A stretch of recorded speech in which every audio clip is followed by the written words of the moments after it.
My background is as an entrepreneur. I've started 2 businesses in the past. In the last 15 years, I've started and exited 2 high-tech businesses, and Crowdcube is actually my 3rd business now.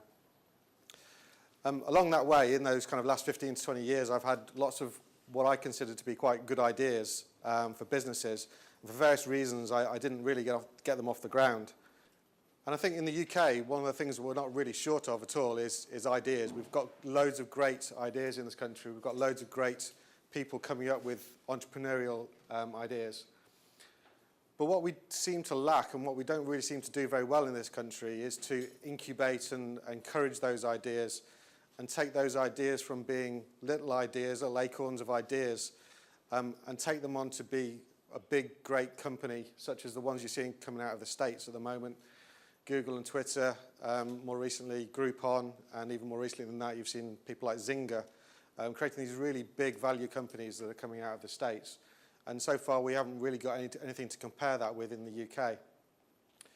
And there's lots of different reasons why that's happening and why we haven't managed to achieve that in the UK. But when you look at it, I think there's always kind of one root reason why that's not happening. And in my opinion, that's access to money. And as an entrepreneur myself, I've always been frustrated by this lack of access to finance, particularly at the seed stage. And so I decided to look at the ways we can address that. And I started by looking at the status quo. I started by looking at how can people raise money at the moment and what are the challenges in doing that. And the first thing I found, and the first thing I kind of realized, was that access to finance and the kind of system behind raising finance hasn't changed in decades. And it certainly hasn't really come into the 21st century and made use of the internet and social media and all the things that other industries seem to be doing. So if you look at what access entrepreneurs do have at the moment to money, first of all, venture capital. Well, it's really difficult to find venture capital for smaller amounts. If you're looking for seed money or early stage money, certainly if you're looking at less than £1 million, venture capital companies typically aren't really interested. Debt finance, but in my experience in the past, raising money from the bank was really, really tough to do. And in the current environment, it's almost impossible, specifically for startups, it's almost impossible to raise money through bank. One of the models I really do like, though, is business angels. I think business angels are fantastic. However, there's only a certain amount of business angels that there are in the UK, and there's a lot more need for business angels than there are business angels to supply that finance.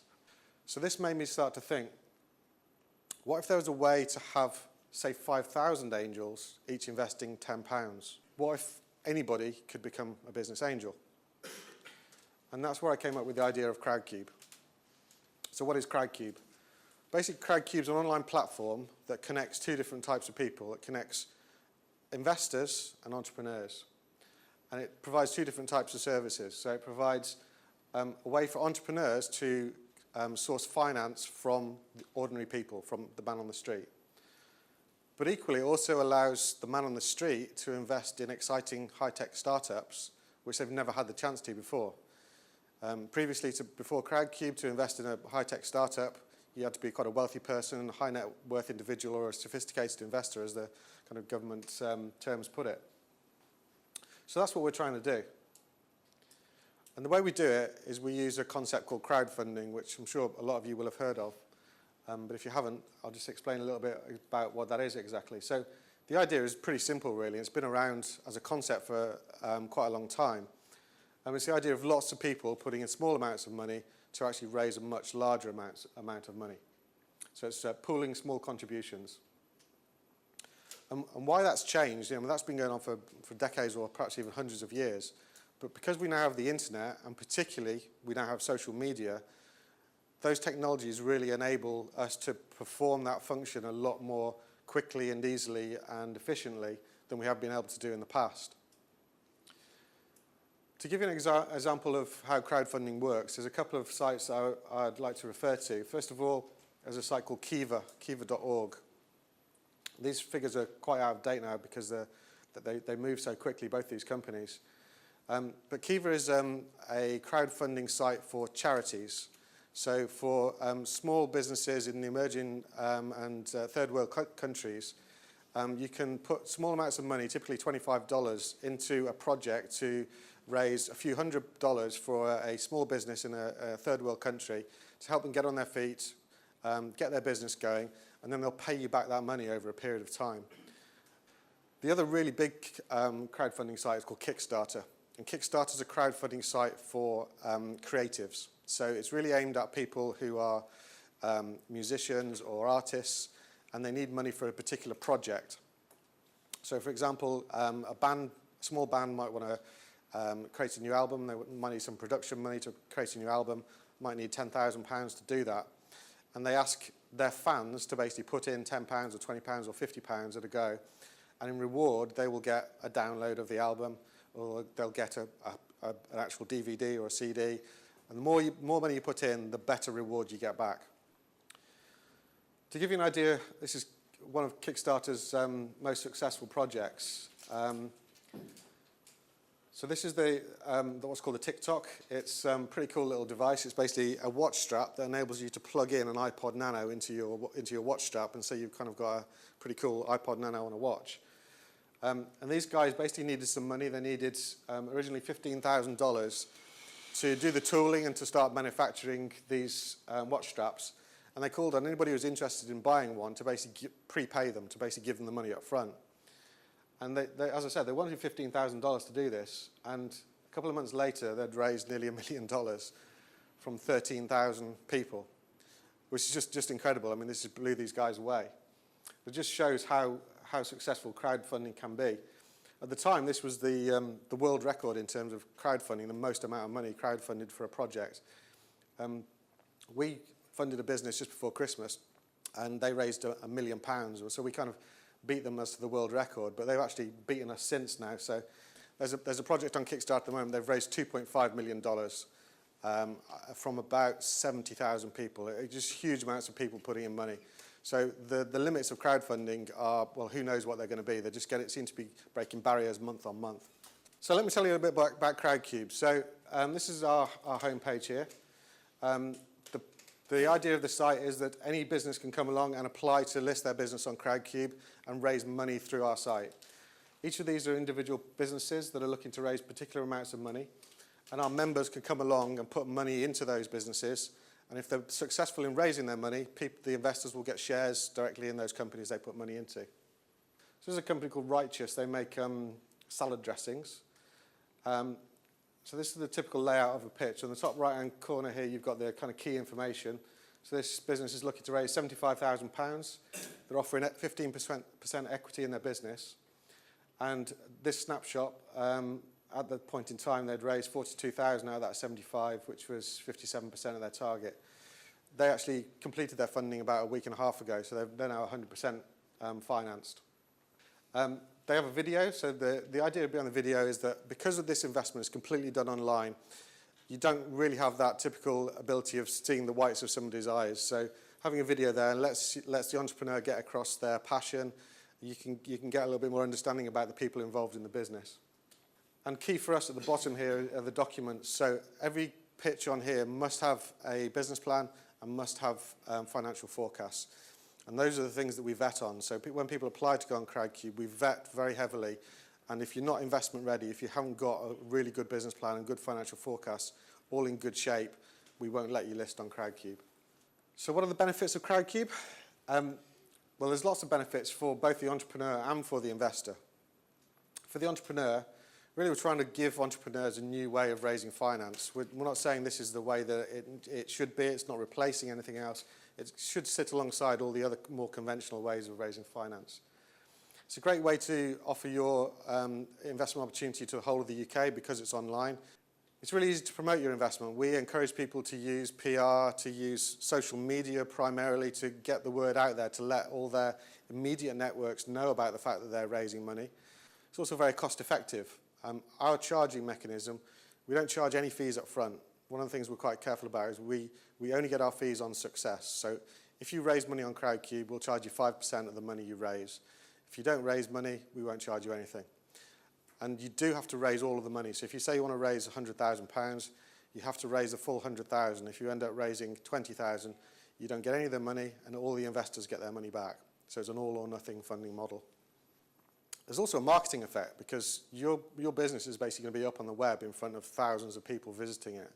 So not only are these people potentially going to be investing in your business, but they could be customers of your business as well. And you also get feedback as well about your business, which could be good or could be bad, but basically, again, you're up there in front of 1,000 people who are going to be letting you know their opinions of your business. Every pitch has a discussion forum next to it, so people can talk about the pitch and talk about the idea, both amongst themselves, amongst the investment community, and also asking questions directly of the entrepreneur. And sometimes this can be a bit of a tough place to be for an entrepreneur. They will ask you some difficult questions, but they might also give you some insight into things you might not have thought about. For the investor, obviously the kind of main benefit of being an investor should be it's a return on investment. You're investing to make some money back. But there's also lots of other reasons to invest through Crowdcube. The first one is you can be what we kind of term as an armchair dragon, so you can feel like you're, like on Dragon's Den, you're making investments in lots of small businesses. It's something that people have never had a chance to do before. Also supporting your friends and family. So I'm sure you'll probably know people who started up their own businesses, and it's quite difficult to get money from your friends and family in an organised and kind of formalised way. So we kind of enable that to happen. Also participation. If you find a business on here that you really like the look of and you want to get involved with it, you can actually approach the entrepreneur directly and say that you want to be involved in the business. Typically they'd be asking for the larger investors to do that. But you can also feel like you're part of the business by even investing 10 or 50 pounds. A good example of some of Righteous, they've got their products in Waitrose and Tesco. So you could actually go into Waitrose and Tesco after investing in there and see a product on the shelf that belongs to a company you've invested in. It's also a great way to lower and spread your risks. So like I said before, typically angels will invest tens of thousands of pounds. And if you invest tens of thousands of pounds into what are risky startup businesses, you're risking losing a lot of money on one business there. This is a way that you could perhaps put £500 into 10 different businesses and spread your risk across lots of businesses. Build a little portfolio. And finally, it's really, really simple. That's one of the things we're really trying to achieve here, is it's really, really simple to invest. It's all online. You pay your money. You type in the amount of money you want to invest into a particular pitch. You click a button and you've invested.